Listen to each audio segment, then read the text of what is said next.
and welcome to the Research Works podcast, brought to you in association with Curtin University and the Healthy Strides Foundation. Your hosts are Dr. Dana Poole and Dr. Ashley Thornton, and together we will interview world-leading researchers in the area of child health to support your practice in being more evidence-based. Today, we are so excited to be interviewing Professor Andrew Whitehouse, who is the Angela Wright Bennett Professor of Autism Research and the Director of Clinikids in association with the Telethon Kids Institute. But before we get started, Dana, how has your week been? My week has been spectacular, actually. I have been mulling over our previous interview with Iona Novak, and I have to say it's just been chewing gum to the mind and just thinking about all the things we could say, and it's just very inspiring. So I'm on a bit of a research high after speaking to that absolute rock star. For sure, I feel the same. And I'm really excited that we get to speak to Andrew today as well. I know, just another one of these rock stars that actually lives in Perth, which is amazing and great to have that local talent. What about you, Ash? What have you been doing? I have been sucked into The Queen's Gambit on Netflix. Yes. So it's reignited my interest in chess. I think I'm going to have to dust off the chessboard.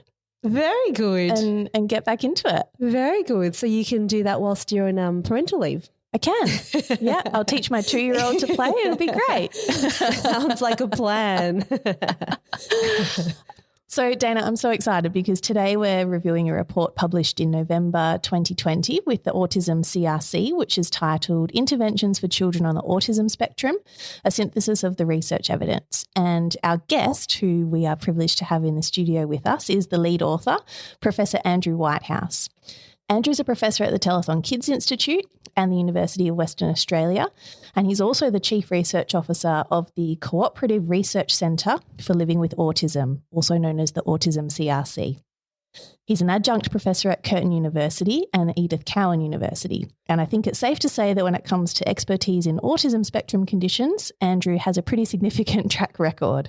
He's published over 150 peer-reviewed journal articles, as well as an internationally syndicated video series that I think lots of us would be familiar with called 60 Second Science. He's an advisor to state and Commonwealth governments on policies that relate to children with autism spectrum conditions, and he chairs the committee generating Australia's first national guidelines for autism diagnosis. We're so lucky to have you on the show today, Andrew. Thank you for coming in. Thanks, Ash. Gosh, doesn't that make me sound very boring? No, I think it makes you sound very busy. No. Sounds very accomplished. Let's take a moment here to recognise the presence of which we are in. I do very much like that. Well, I'm going to go through a little bit about what this report entails, and we'll once again go through the PICO format. So the participants here were children on the autism spectrum, in particular those aged between 0 and 12 years.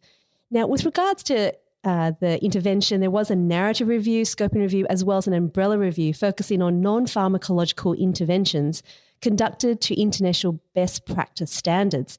So this includes classifications of behavioural, developmental, naturalistic developmental and behavioural interventions, sensory-based interventions, technology-based, animal-assisted, cognitive therapy interventions and treatments and education of autistic and related communication handicapped children, or TEACH. Now, in terms of comparisons, we have a controlled group design. So we know that these were the main studies that were included within this big umbrella review. And the outcomes were reported according to core autism characteristics, including related skills and development, education and participation, and family well-being. So this report is very, very interesting and really encourages us to look at the evidence. It really does support our clinical and policy decision skills in choosing the most effective interventions for children and their families. And what a huge amount of work that must have been.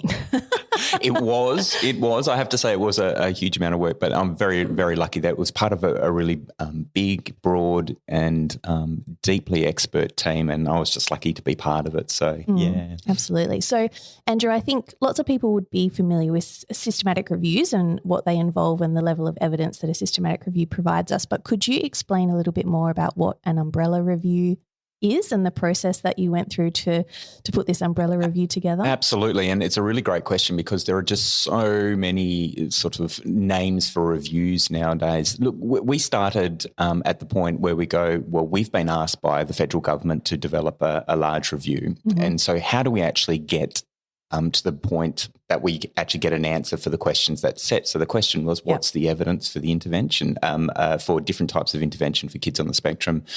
It's a huge and sprawling massive literature which we can get into. But luckily there have been a lot of previous systematic reviews of different intervention types. Now we thought rather than reinventing the wheel, let's actually review those different reviews. Okay, let's extract in a very systematic and consistent way data from all of those previous reviews. And the method for doing that is what's called an umbrella review. It used to be called a meta review or a review of reviews, but it's essentially reviewing all the different reviews, and they're really, really good for policy because you're surveying a broad area and extracting the nuggets of gold from them. Okay. Yeah.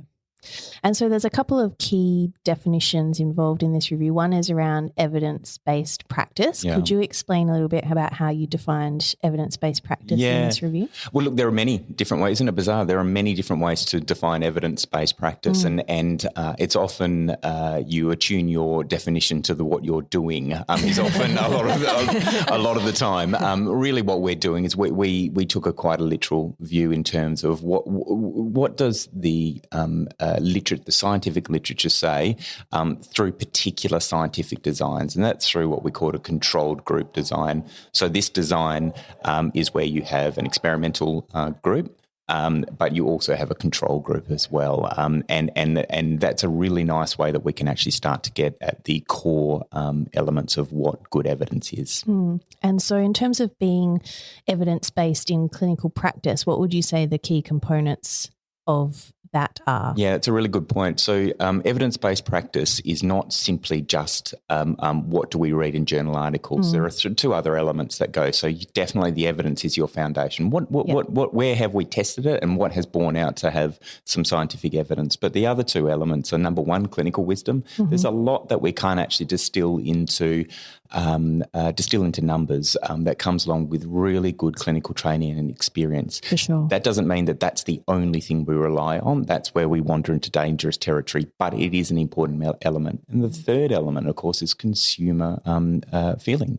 What do consumers, and I use that term advisedly, if people are coming to us for a service, albeit in a really important, sacred and intimate area of health, what can they expect? And that really also needs to drive it. What's their feeling, as well as the clinical wisdom and the evidence. Yeah. And I really like the marriage of those three key components together. And that's the basis of a guideline. So what we did here was that first element that could potentially lead to a guideline is, what is the scientific evidence? Let's use that as our foundation, and upon that, let's build clinical wisdom as well as family and child experience. And the other definition I wanted to ask you about was around intervention. So how you defined an intervention for children on the autism spectrum. Look, intervention can be a bit of a laden term, but I don't think we should shy away from the fact if a family comes to see us, and we're talking with children in this instance, if a family comes to see us with a child on the autism spectrum, they're trying to help that child reach their full potential, and that can mean a number of different things. Removing barriers in their life, and that might be in terms of helping them develop language, helping them develop motor movement, helping them reduce some of those behaviours that stop them interacting in the world in a more effective and participatory way. But it's also discovering their strengths as well. So it's not just about removing barriers, it's about helping each and every family identify what are those beautiful things that make their child that beautiful little unique human being that they are, and how do we capture them and build on that. So in the very basic sense, it's about how can we help that individual participate in the environment around them. Yeah, I like how we have gone to that point where when we're defining what evidence-based practice is and looking at that trilogy of things to consider, also defining what interventions might be as well. And what I really liked in coming through all of this was the ability then to also look at some of the core components of who delivers these interventions. Yeah. And you've gone that extra mile to sort of define who they are and some pathways. Can you talk a little bit more about that? Definitely. Look, I'm a horrendous navel gazer, horrendous to be married to, let me tell you. I often think, what would I like to leave in this professional life? And I think it would be a bit more of a roadmap from that point at which a child is identified to be developing differently. How can we best nurture that family experience by saying that this is your best bet based on who your child is and based on what resources and everything that your family has. And at the moment, we just don't have that roadmap at all. And so there are numerous variables that can come into that in terms of intervention. And that's not just what intervention, but it's who delivers it, it's where it's delivered, clinic or in the home or in the school. It's how it's delivered. Is it through a group setting? Is it through an individual setting? Is it through telepractice? Is it through all those sorts of things? And so it's not just good enough to say, does a particular intervention model, is that effective? It's about, is it effective for which outcomes and in which circumstance? Without all of that, we're lost. And too often we stop at that first bit, which are effective. Well, that means nothing because we don't want to know what's effective for the average child. We want to know what's effective for this child, this beautiful child in front of me that is the absolute centre of these families' attention. What is effective for that child? And if we don't have that, then we may as well not do research. Yeah. So that is really unique about all of this, is that you have gone that extra mile to go, okay, there's efficacy and now who, what, when. You've asked greater questions than that. So in a bit of a summary, I suppose, and this is going to be the summary of all summaries, I suppose, because you have covered a lot of content. Can you sort of define to our listeners with regards to sort of what interventions you found and who and where and when? Yeah, absolutely. Yeah. The first thing, so as you mentioned, we did 2 types of reviews. Now, I'm boring myself to sleep by saying that, but essentially the first of the review, what we needed to do is we needed to go, there's an amorphous mass of just, therapy out there. Yeah. How do we start to make sense of that for families? And the first thing that we need to do is to start categorising it. And I'll just diverge on a tangent for just a second, because it's really important that we do this.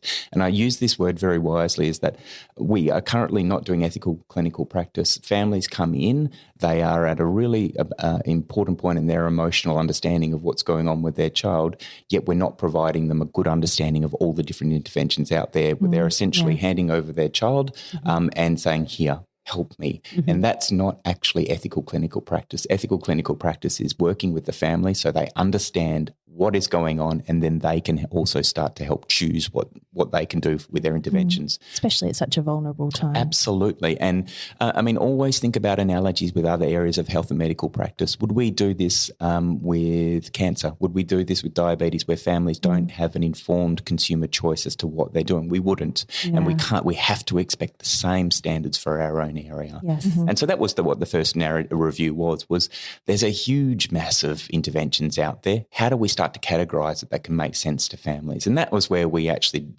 went with that 9-category sort of format, and was 8 categories and an other category. And what we did for all of them is we understood, well, what is the theoretical principles? Why is it meant to work? That's essentially, why is it meant to help and support child development? What does that look like in practice? So the clinical application, and then the principles. When it's delivered well, what does it look like? So for all of those 9 different categories, 8 plus the other, we went through and defined that very clearly. And that was a really important point to set up the second review, which was the umbrella review, which was, let's go out there for all the reviews that have ever been done on different types of intervention practices, and let's extract the evidence. Which of these different categories have evidence, and then on what outcomes, and then for which kids, and i.e. in which circumstance. And that was really what we went out to do. Now, in terms of findings, what we could do is we could answer the question of which intervention categories have a positive effect on which outcomes. And we have a table within the report, and I really recommend that people download it, because it's a lot of cells in there, and it's really important that people look at it rather than me describe it. In a nutshell, there were 3 types of interventions that seem to have more favourable evidence than unfavourable evidence, and that's behavioural interventions, developmental interventions, and essentially a fusion of the 2, which are these things, NDBIs, naturalistic developmental behavioural interventions. In terms of under which circumstances, there really isn't a whole lot of evidence, and that's really where we need to go. So is group interventions more effective than individual interventions? Well, or is it less effective? Well, there's not enough evidence. And same with telehealth, same with all of these other things. What did seem to shine through, though, was active caregiver involvement within the interventions seems to promote better outcomes. And I thought that was a part that really stood out to me, and that was a really positive a positive component, we talk a lot about environmental enrichment, and we talk about embedding practice into daily life, not always just thinking about therapy. And that point to me was just really poignant. Like, can you talk a little bit more about why you think that's the case? Yeah. Look, there's many different reasons I think that active caregiver involvement is important. Certainly, let's talk about what it might mean. Number one, it might mean that families are further along the grief pathway. And again, we shouldn't shy away from talking about grief. We all have hopes and dreams for our children. And when that is a little bit different, whether it might be diagnosis of autism or something else like we all have as parents, there is an emotional component to that, and we live with that. And that doesn't mean these families don't love and adore their children more than anything. It just means that we need to be cognizant of that. And so it might mean that families are a bit further along if they're becoming more active in the intervention. It might mean them embedding intervention in all of their daily life, which we know is important. Yes. You spend an hour in the clinic, yes. and your life at home. It could mean all sorts of things, but certainly for me, what it means is that families have come to understand that they are the most important person in their children's lives. There is nobody more important. The clinicians aren't more important. Nobody is more important. And if they can love their child and support them in a way that nurtures their development, that is absolutely just about the most important clinical element that they can provide. Yeah, that's such a significant finding, isn't it? It's so powerful. And with regards to what you found was, looking like it was more effective, was any of that a surprise to you? Was there anything that you found that was not quite you thought? Yeah, look, I think it was a really interesting process, and there were certainly things that jumped out. I think that sensory interventions, which are quite widely used across Australia as well as internationally, I think an important finding was there wasn't a great deal of evidence for sensory-based interventions, and that's a really important learning point, that are we providing ethical practice if we're continuing to deliver interventions that don't have a huge amount of evidence? Same with Teach. Teach was a widely adopted intervention within Australia.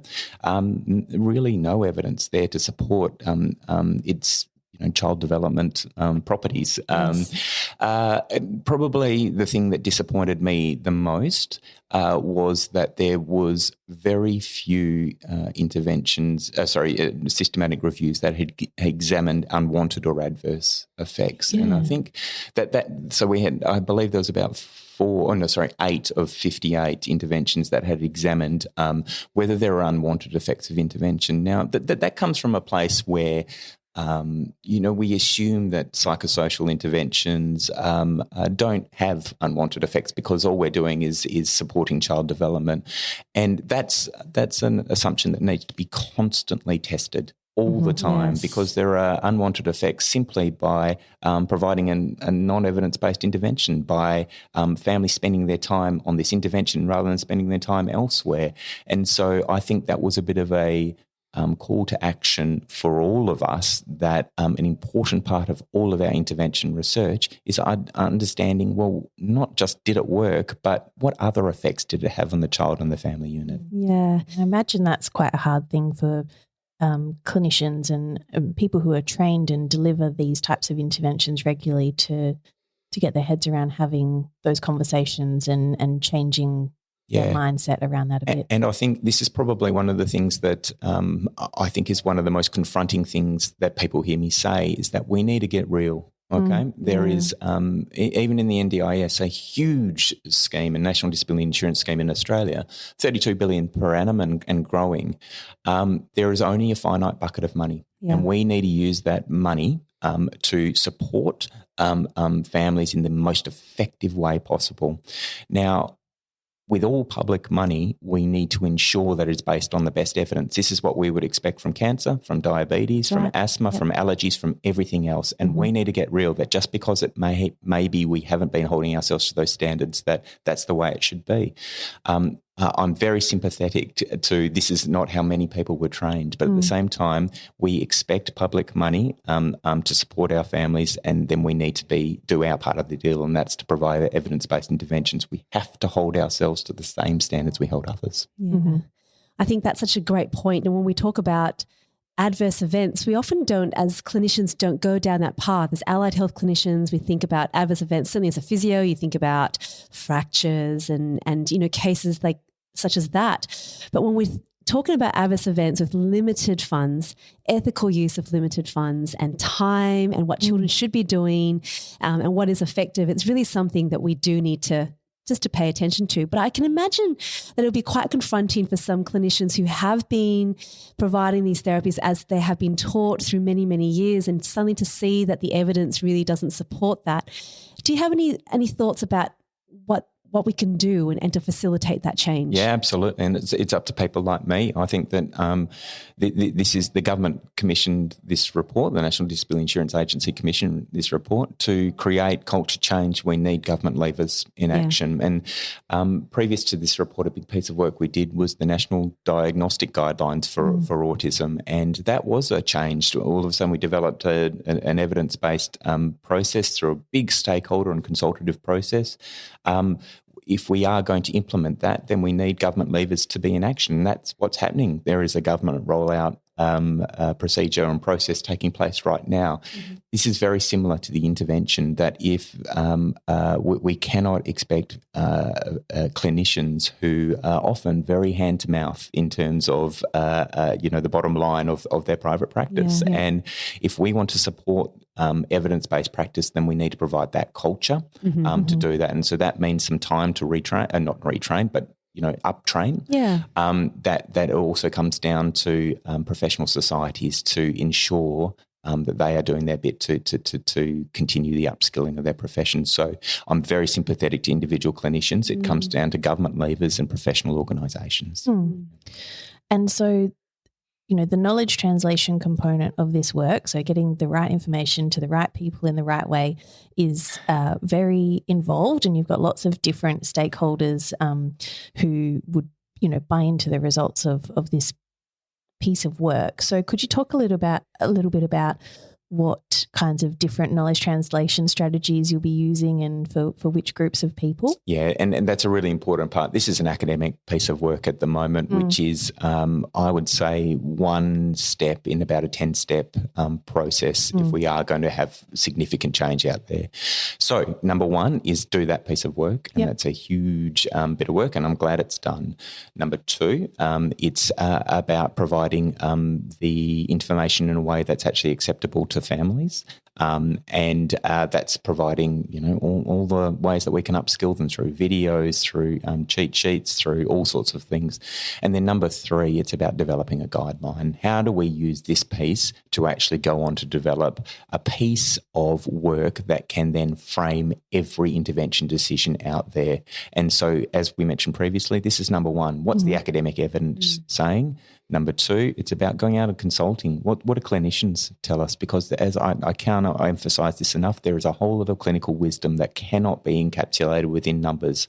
That doesn't mean clinical wisdom alone is enough, and it's not. And we need to hold ourselves to that standard, but it is important. Yeah. And then we have to ask families and children and adults on the spectrum themselves, what's important to you through this process? Through that, we develop a guideline, and then clinicians frame all of their decisions through that process. Yeah. And as a process with that, with regards to, you've mentioned about NDIS a couple of times now, the big process often is, what are my goals? You do meet with a planner, you start mapping out what your therapy might look like for the next year, as well as any supports you might have in place. And often that is quite a significant point. I know families do think about that meeting quite heavily. They're gathering evidence, gathering reports so they can prepare for that. But it does rely on knowledge from the planner itself when they're meeting with them. Is there anything that clinicians can do now to help to support that process and ensuring that more evidence-based therapies are funded? Most definitely, and most definitely, and here's my bias, is that the NDIS is going to be absolutely amazing. At the moment, it's definitely having some teething troubles. But look, Medicare had teething troubles when it was getting off the ground, and of course now it's a fabric of Australia. The NDIS will be amazing when we eventually get there.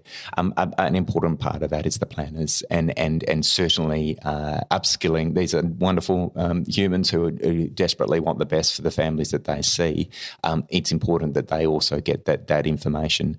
What this piece of work can actually provide is another piece of evidence saying what is and what is not evidence-based intervention. At the moment, it's in we tried to make it as lay-friendly as possible. I certainly appreciate it's still a very long and detailed piece of work. But using this as an NDIA, National Disability Insurance Agency Commission piece of work that is endorsed by them and the government, and bringing that to planners is certainly an important part. But at the moment, this is, as I said, it's just an academic piece of work, but we needed to have those other elements to develop a guideline, and that's coming up. Yeah, so I think that'll be really exciting. The last little bit that I wanted to talk about was dosage and how much. That's always such a big question, and I could see it's quite variable in the report that you provided. Is there anything here that you could recommend or point in the right direction for clinicians and families? Yeah, and this would be in my top 5 most interesting results from the report is that what we did find is that the dosage or intervention intensity. So let's break it down. How many hours per week when I'm FaceTime with a clinician? Yeah. There was really no relationship between the amount of time and spent with a clinician and the size of the intervention effect.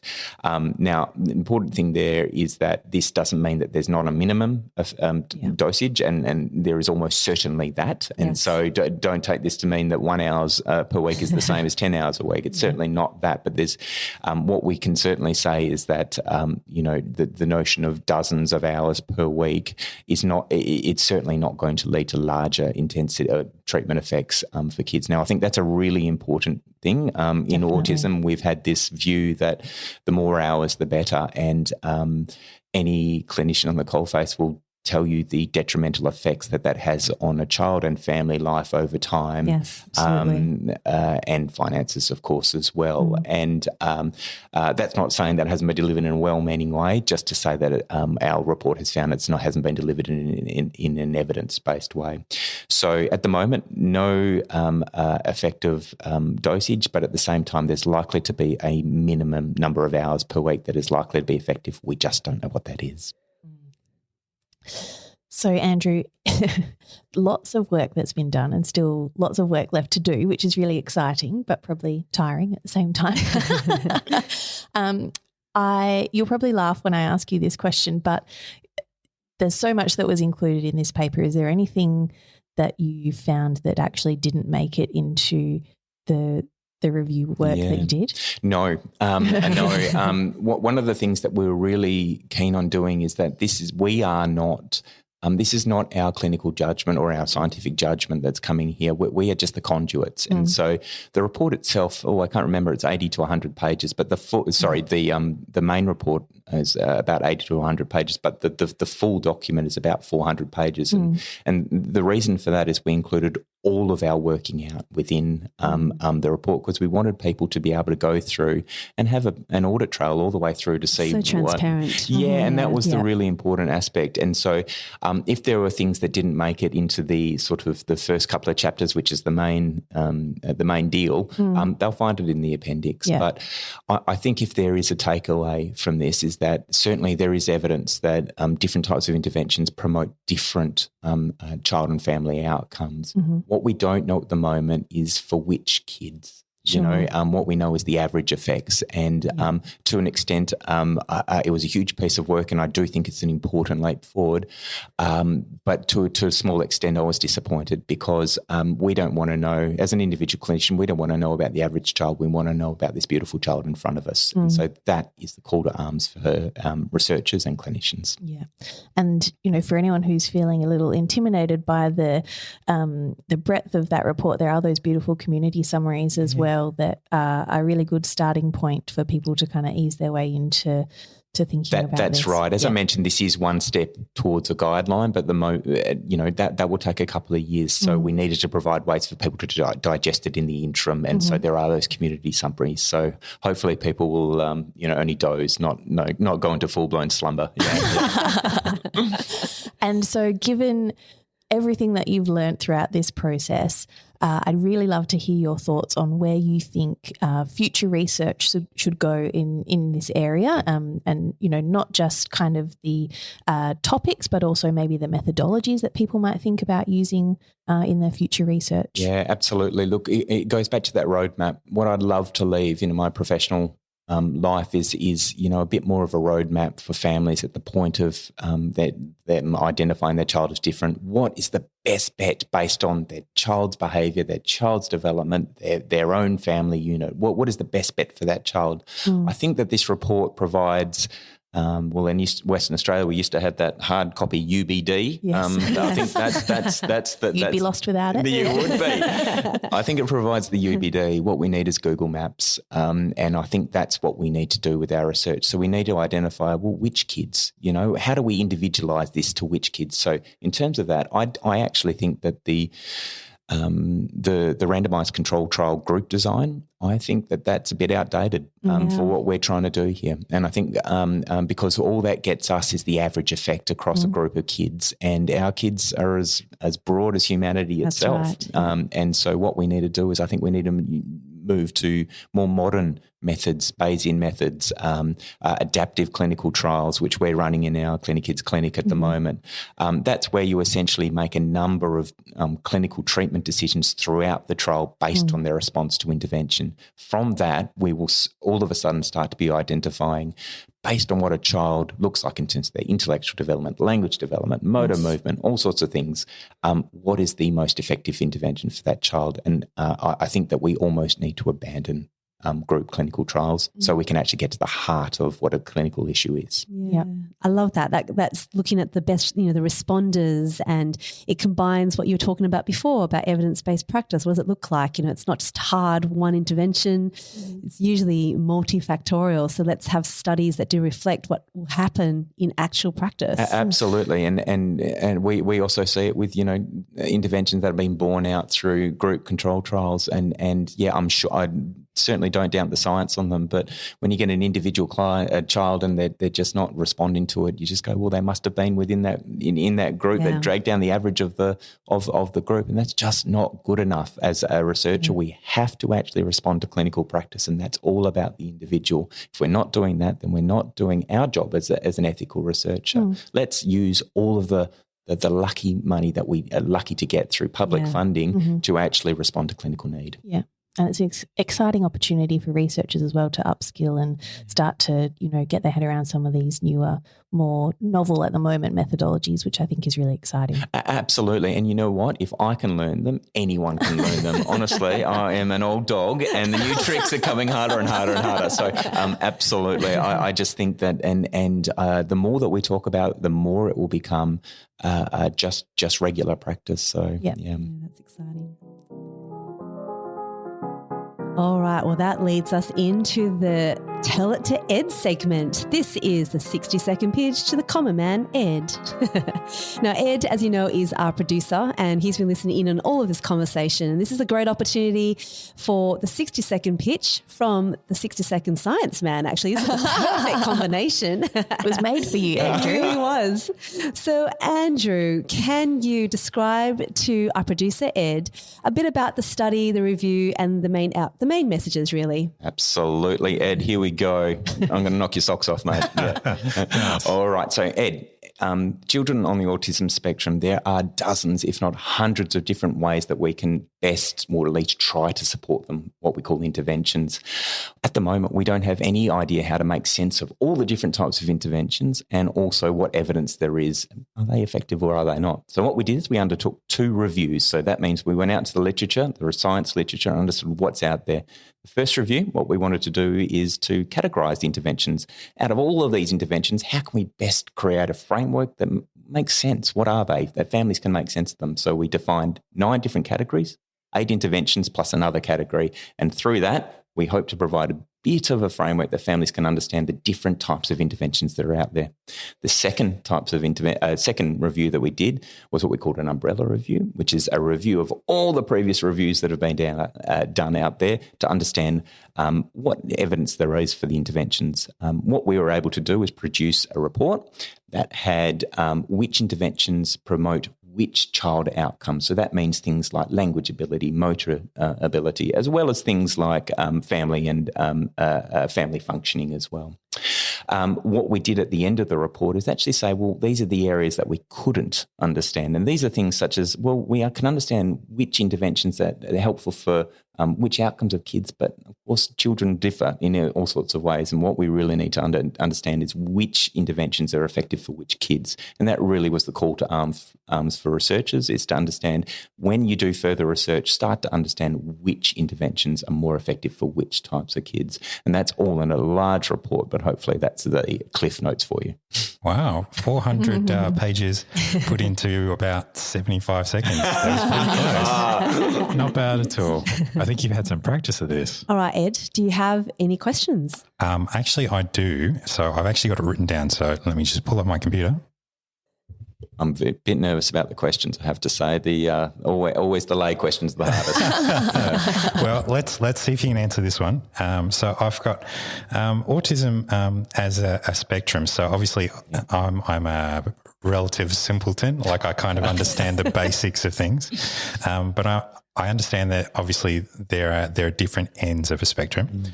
So obviously with intervention that's in the review, if I'm thinking like a parent or a carer, how would I know what effects particular interventions might have when no two kids are the same? Where would I start? Ed, that is not a lay question. That's okay, right in my wheelhouse. I'm really appreciative. No, look, you really got to the heart of what we couldn't identify, and what we could actually start to say is, on average, this particular type of intervention can promote language ability or intellectual ability. We could get to that point. But you're absolutely right that when we do those studies, what we do is we get a whole group of kids, some kids with intellectual disability, some kids without, and we put them all together into a group, and in our minds we go, these are the same groups of kids. But of course, as you say, they're not the same groups of kids. So what we could identify is the average effect for an average child, but of course there's no average child out there. So that's really the call to arms that I mentioned, is that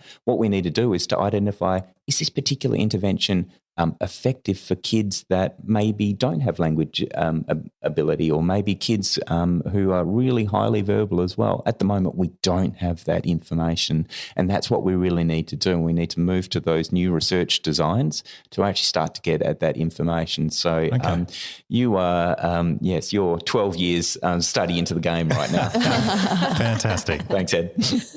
Thank you. Well, thank you, Andrew, for being on the podcast. It was such an enlightening podcast. And I love that even though this isn't my area of expertise, there's so much to learn. And I think we can learn from each other, like even talking about the kind of trials we could be adapting and the similar challenges we might all have as well. Yeah, I think that's a really important point. And just to finish off is to say that all of this isn't rocket science. It's just that we started doing it. And that's the same with all other areas, is that you've got to start somewhere, and they build and they build and they build. This isn't rocket science. It takes energy, it takes persistence, and it takes sort of stick-to-itiveness, and that's really what it is. And a lot of teamwork. Absolutely, and thank you to all of the team who really drove this. Well, the run sheet notes will be available on our website, researchworks.net. There you'll find some of the main points that we did discuss today as well. And remember, if you want this recorded as part of your CPD, you can fill out a form that is online as well, some reflection notes, and so you can use that as part of your record keeping. Next week, we're going to review an article published in 2020 in Developmental Medicine and Child Neurology titled 24-Hour Activity for Children with Cerebral Palsy, a Clinical Practice Guide. Our guest speaker is the lead author Olaf Verschuren from the Utrecht Brain Centre and Centre of Excellence for Rehabilitation Medicine in the Netherlands. Olaf has published really widely in the area of physical activity in children with cerebral palsy, and we just know that you will not want to miss this. Can't wait for that. Thanks so much, Ash. Thank you, Andrew. And thanks, guys. We'll talk to you next time. Bye. Bye.